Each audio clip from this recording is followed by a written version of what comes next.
Okay. That's good. Naipupush na lang, diba? Good. Oh! He hit my bike. Anyway.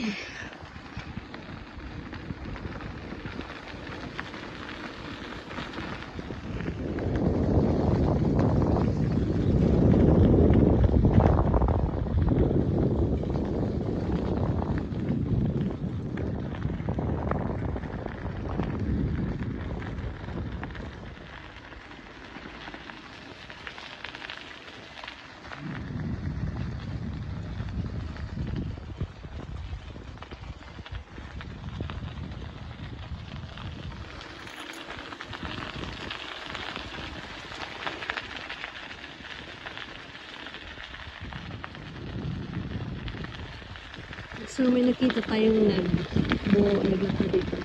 It's good to do running, walking here. So one day, maglakad din tayo dito. Running tayo dito. Okay. So ulit muna tayo. Take a breakfast. Then, I don't know. So anong gagawin ko natin? It looks beautiful here, guys. Very beautiful.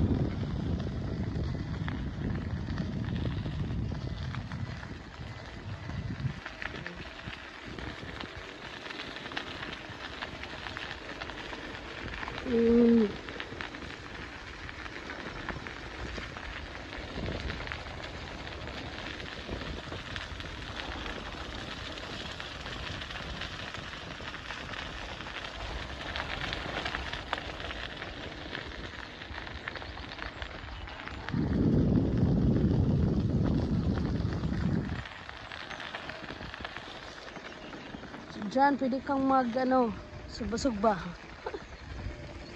Diyan na area. So, before, it was so, hindi pa yung mataas yung mga tanim dito. Ngayon, mataas na. Masyadong mataas na sila. May another way din dyan. But not so many people go there. Mostly here, in this area.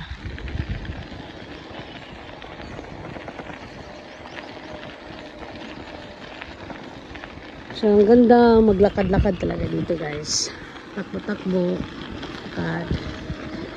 If hindi ka sanay sa ganito, silent na ganun, baka mag-isip ka ng kung ano-ano. Takot ka kasi, di ba? Baka may bear or something. Snake. Wala namang ganyan dito. Safe naman. So far, wala akong narinig na nakakatakot. Tahimik lang talaga dito. So cool. Kasi nga, lalo na pag weekdays, mga Friday, Saturday, Sunday, madaming mga tao naglalakad dito. So much people walking here in the weekend. So this time, medyo isa, dalawa, ganun lang mga tao. Siguro si ate, niya ngayon, maybe break day or siyang pasok today. So, ganyan lang naman. So, may upuan dito if napagod ka. And chill lang, kain-kain. Diba? Magandang activity din ito sa mga anak na magkalaga dito kasi hindi ka talaga matakot kasi walang mga sasakyan. Daming trees dyan dati. You see?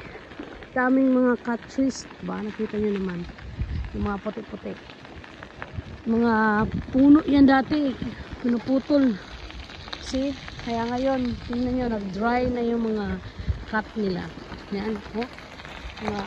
Daming mga cut trees. Kasi sobrang daming trees dito.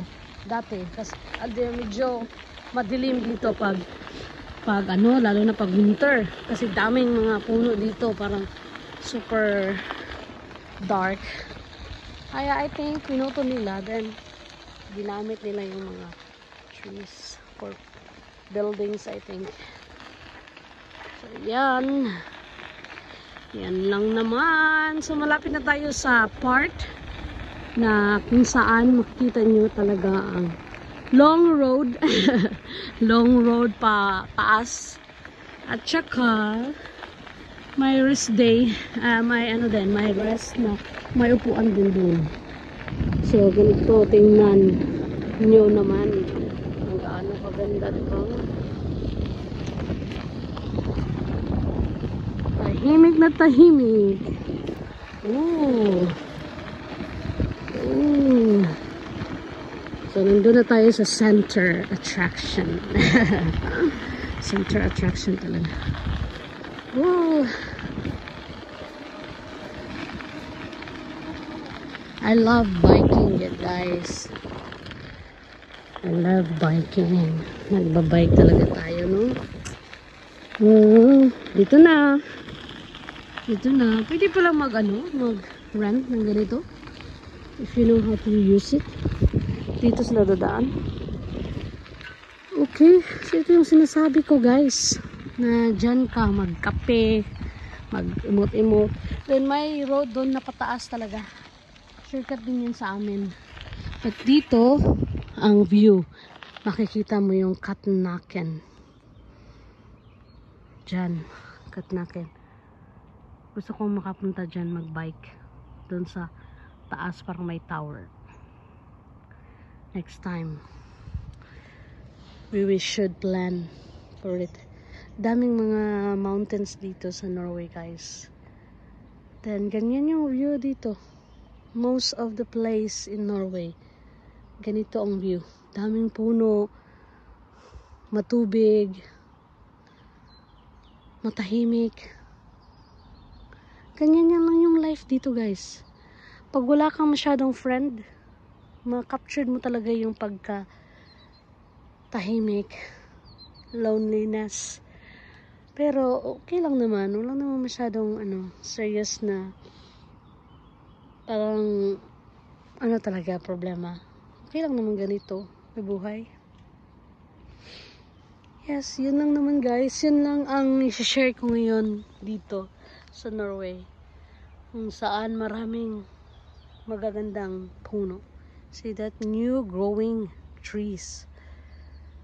See that, guys? They are preparing for next year now. This time they grow very much. Yeah. Yan, guys, tawag dyan, kakoral. Kasi may private yan yata. I don't know. Basta doon ang shortcut way, but I don't want to go there. I want to go here. Yeah, yun lang, guys. Thanks for watching, guys. Share nyo naman sa iba para makita nila ang kagandahan ng ating lugar dito sa Norway.